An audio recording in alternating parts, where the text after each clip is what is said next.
Good morning students. आज हम फ्रांसीसी क्रांति का आगे का पार्ट पढ़ते हैं। महिलाओं के लिए क्रांति का अर्थ। महिलाएं फ्रांसीसी क्रांति की गतिविधियों में सक्रिय रूप से शामिल थी। उन्हें उम्मीद थी कि क्रांतिकारी सरकार उनका जीवन सुधारने के लिए ठोस कदम उठाएगी, लेकिन अधिकांश महिलाओं के पास पुरुष की तुलना में बहुत कम अवसर उपलब्ध होते थे। अच्छा, महिलाओं ने अपने हितों पर चर्चा करने के लिए राजनीतिक क्लब शुरू किए, अखबार निकाले। उनकी एक प्रमुख मांग पुरुषों के समान राजनीतिक अधिकार की थी, कि उन्हें राजनीति में जो कानून बनाने के जो और कानूनी फैसले लेने की इजाज़त हो, पुरुषों के समान। 1791 में संविधान में उन्हें निष्क्रिय नागरिक का दर्जा दिया गया, मतलब कि एक ऐसा नागरिक जो राजनीतिक गतिविधियों में भाग नहीं ले सकता और पार्टिसिपेट नहीं कर सकता। शुरू में क्रांतिकारी सरकार ने सुधार लाने वाले कुछ कानून लागू किए थे, जैसे कि लड़कियों के लिए स्कूली शिक्षा अनिवार्य कर दी गई थी।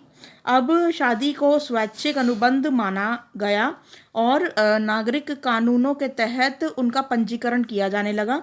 तलाक को कानूनी रूप दे दिया गया और मर्द और औरत दोनों को ही इसकी अर्जी देने का अधिकार दिया गया। अब महिलाएं व्यावसायिक प्रशिक्षण ले सकती थीं, कलाकार बन सकती थी और व्यवसाय चला सकती थी।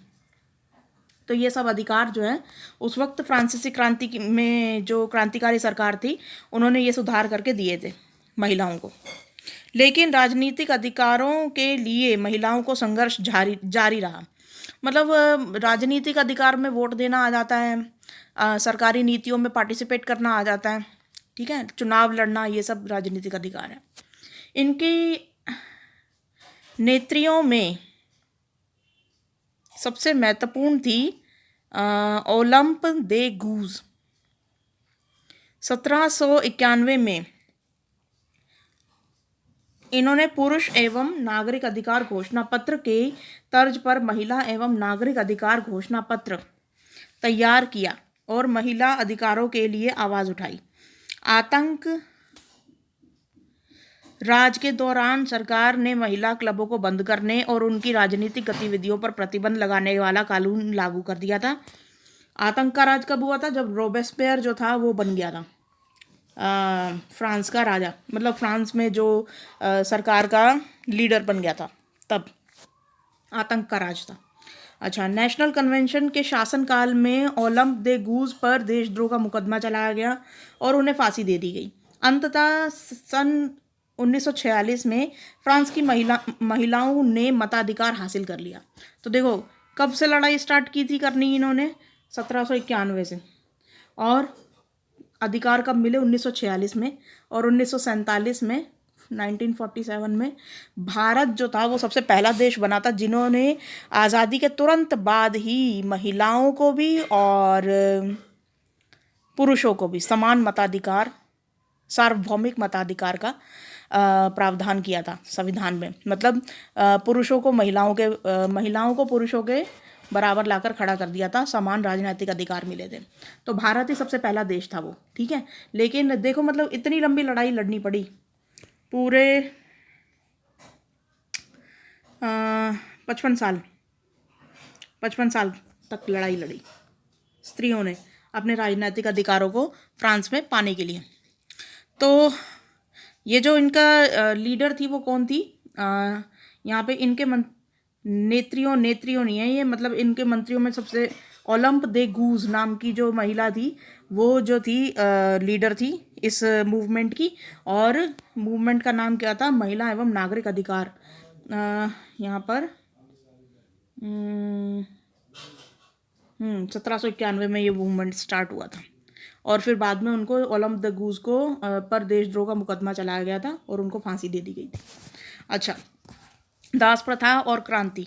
उपनिवेशों में दास प्रथा का उन्मूलन जैकोबिन शासन के क्रांतिकारी सामाजिक सुधारों में से एक था।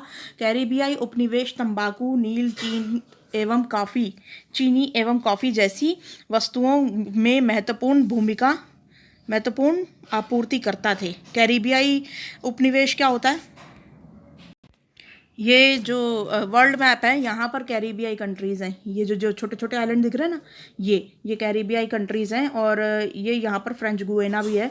ये यहाँ पर देखो, फ्रांस का उपनिवेश, मतलब फ्रांस ने ना जहाँ जहाँ कब्जा कर रखा था ना, फ्रांस यहाँ पर है यूरोप के अंदर, ठीक है। तो इसने ना यहाँ यहाँ कब्जा कर रखा था उस टाइम पे, ये यहाँ पे छोटे छोटे आइलैंड्स पे, यहाँ पर फ्रेंच गुएना में, इवन भारत के नीचे जो छोटे छोटे आइलैंड्स है ना, उन पर भी आज भी जो है फ्रांस का है, मतलब वर्चस्व स्थापित है। इसलिए तो आज भी मतलब ये जो आइलैंड्स हैं, ये सब, ये आज भी इन पर शासन करता है फ्रांस। तो आज भी ये उनके उपनिवेश है। तो यहाँ से मतलब इन कैरिबियाई देशों से क्या होता था कि ये सब चीज़ें आया करती थी, तंबाकू आया करता था, नील, चीनी, कॉफ़ी जैसी वस्तुएं आया करती थी।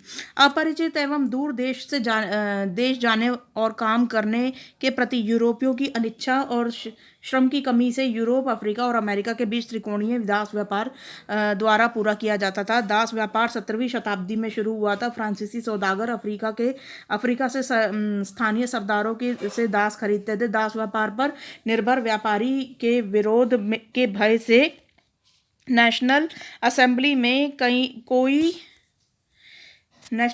में कोई कानून पारित नहीं किया गया। सन 1794 के कन्वेंशन ने फ्रांसीसी उपनिवेशों में सभी दासों को मुक्ति का कानून पारित कर दिया 1794 में, ठीक है। और 10 वर्ष बाद नेपोलियन ने दास प्रथा पुनः शुरू कर दी।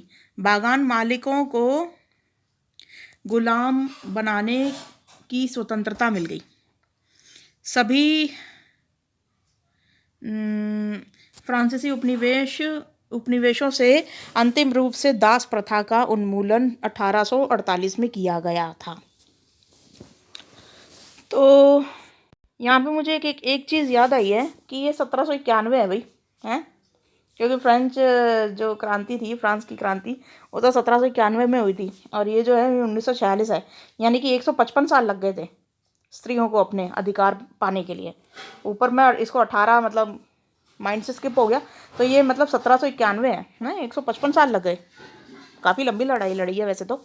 अच्छा, और यहाँ पर ये था कि ये जो अब क्या होगा कि कैरिबियाई देशों में जो यूरोप के लोग थे वो जाना नहीं चाहते थे। अब एक बार ढंग से मैं मैप में दिखा देती हूँ।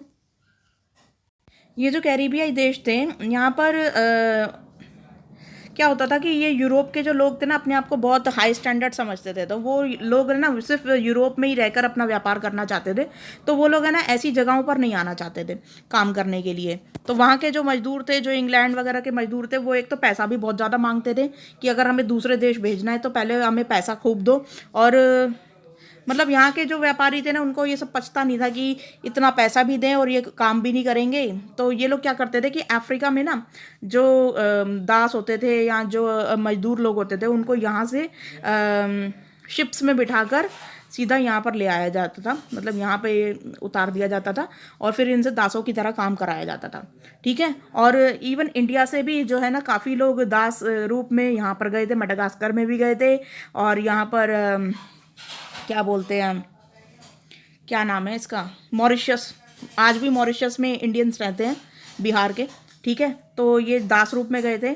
इवन यहाँ से लेकर यहाँ पर फ्रेंच गुएना में भी लेके आए थे, क्योंकि यहाँ पर भी देखो उस टाइम के आए हुए इंडियंस, जो उस टाइम के दास व्यापार में आए हुए जो इंडियंस थे, जो अफ्रीकन्स थे, वो आज यहाँ पर जो हैं अपना यहाँ के नागरिक बन चुके हैं। और यहाँ पे भी कैरिबियाई में भी रहते हैं हमारे इंडियंस, जो उस टाइम के दास बन के जो गए थे, तो उनके पूर्वज गए थे और आज उनकी पीढ़ियाँ यहाँ पर रह रही हैं, ठीक है। और यहाँ पर भी ये ऑस्ट्रेलिया के आसपास के जो द्वीप्स हैं, यहाँ पर भी जो है, और न्यूजीलैंड के आसपास, यहाँ पर भी लेके गए थे दास बना के इंडिया से। तो आज मतलब ये लोग यहाँ पर भी रह रहे हैं। तो आपको इंडियंस और अफ्रीकन्स उस टाइम पे हर एक जगह पर मिलेंगे। जो यूरोप के लोग थे वो ज़्यादातर जो है अपने इंग्लैंड वाले इंडियंस को जो है दास बना कर लेके जाते थे, और अफ्रीकन लोगों को भी, क्योंकि इंग्लैंड का भी राज था, साथ में फ्रांस का भी इस पर अफ्रीका पर राज था। तो ये फ्रांस भी अफ्रीका के लोगों को मतलब लेके जाया करता था, ठीक है। तो इस तरीके से ये चारों तरफ हमारे जो इंडियंस और अफ्रीकन लोग हैं ये फैले हुए थे पूरे विश्व में, ठीक है। तो फ्रांस का शासन इंडिया पे तो था नहीं, तो उसका शासन था उस पे अफ्रीका पे। तो उनके दासों में ज़्यादातर अफ्रीकन लोग ही शामिल हुआ करते थे। और इन्होंने क्या किया कि जब रोबेस्पियर का आतंक का शासन शुरू हुआ था, तो रोबेस्पियर खुद कारीगर वर्ग से आता था, खुद मतलब लेबर वर्ग से आता था वो। तो उसने उसको ये दास प्रथा बिल्कुल भी पसंद नहीं थी, तो उसने ये दास प्रथा को एंड कर दिया था। लेकिन उसके बाद जब नेपोलियन बोनापार्ट आया, नेपोलियन कब आया था? 1804 में, ठीक है। तो जब नेपोलियन बोनापार्ट आया तो उसने दास प्रथा दोबारा से शुरू कर दी। और फिर उसके बाद देखो, नेपोलियन ने दोबारा दास प्रथा शुरू कर दी। तो फिर इन्होंने फिर से मतलब जो है बागानों में और बाकी जगहों पर जहाँ पर भी इनके चाहे कैरिबियाई देश हो चाहे दूसरे द्वीपों, सब पे फिर इन्होंने फिर दास रखने स्टार्ट कर दिए थे।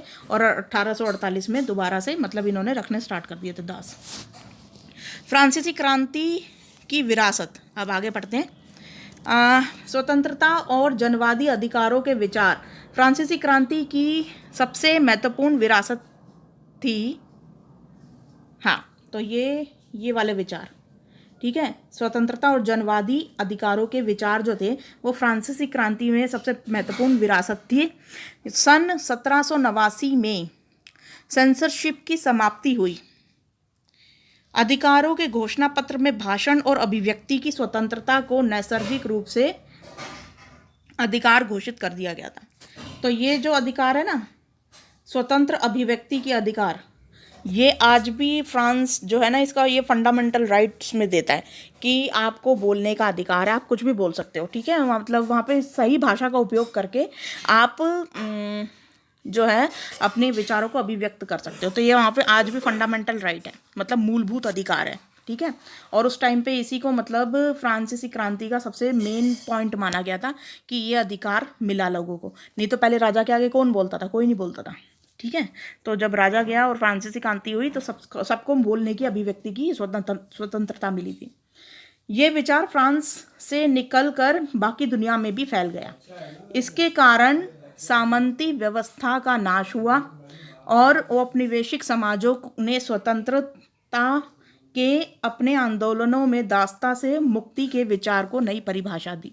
तो क्या क्या मतलब फ्रांस की क्रांति से क्या क्या हुआ कि एक तो सामंती व्यवस्था खत्म हो गई। सामंत व्यवस्था मतलब जो बड़े बड़े बागान और ये सब मतलब जमींदार होते थे और ये लोग दूसरों से खेती बाड़ी करवाते थे उस पर। और साथ में ये राजा को कर भी इकट्ठा करके दिया करते थे उन लोगों से, लेके कारीगरों वगैरह से, जो उनके मजदूर काम कर रहे होते थे, उन लोगों से टैक्स वसूलते थे ये लोग सामंत व्यवस्था में।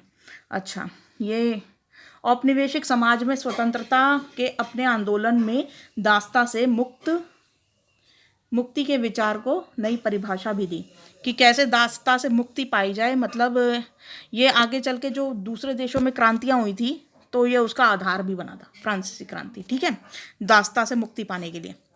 तो फर्स्ट क्वेश्चन देखते हैं, फ्रांसीसी महिलाओं के लिए क्रांति का क्या अर्थ व महत्व था। तो यहाँ पर ऊपर देखते हैं, तो महिलाओं की क्या उम्मीद थी फ्रांसीसी क्रांति से? ये उम्मीद थी, ठीक है। ये फर्स्ट लाइन से ही स्टार्ट हो जाएगा। ये महिलाएं जो थी वो गतिविधियों में सक्रिय रूप से शामिल थी। उन्हें उम्मीद थी कि क्रांतिकारी सरकार उनका जीवन सुधारने के लिए ठोस कदम लेगी। अधिकांश महिलाओं के पास पुरुष की तुलना में बेहद कम अवसर थे। ये फर्स्ट का आंसर है, ठीक है, यहाँ से लेकर यहाँ तक। ये पहला ही पैराग्राफ है, ये यहाँ से लेकर यहाँ तक ये फर्स्ट का आंसर है। उनको उम्मीद थी कि मतलब क्रांतिकारी सरकार उनको भी मतलब अधिकार देंगी, गर्ल्स को, फीमेल्स को मतलब उनके अधिकार दिए जाएंगे। ये इनका वो था, उम्मीद थी ऐसी। तो सेकंड क्वेश्चन है, फ्रांस की राजनीति और व्यापार में दासों का क्या महत्व था? दासों का ये महत्व था कि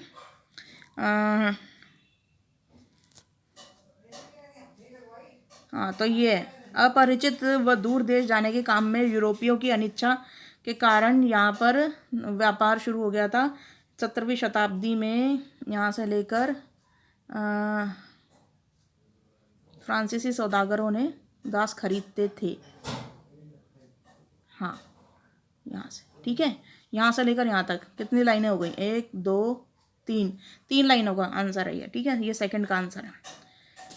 अब थर्ड देखो, फ्रांसीसी क्रांति के बाद कौन कौन से कानून बने जिनसे आम लोगों को का जीवन प्रभावित हुआ। तो फ्रांसीसी क्रांति के बाद कौन कौन से कानून बने थे? पहला तो अभिव्यक्ति की स्वतंत्रता, ठीक है, ये अधिकार के रूप में शामिल किया गया था। तो ये यहाँ ये पूरा ही लिख लेना फोर्थ वाले में, ठीक है, ये विरासत है। तो ये थर्ड का आंसर है, ठीक है। फ्रांसीसी क्रांति के बाद आम लोगों का जीवन कैसे प्रभावित हुआ, तो ये उसकी विरासत है, ठीक है। फ्रांसीसी क्रांति के उन विचारों की सूची बनाइए जिनका प्रभाव हम अपने जीवन में स्पष्ट रूप से देख पाते हैं। तो पहला अधिकार जो है वो है अभिव्यक्ति की स्वतंत्रता। दूसरा अधिकार है स्वतंत्रता और जनवादी अधिकार। और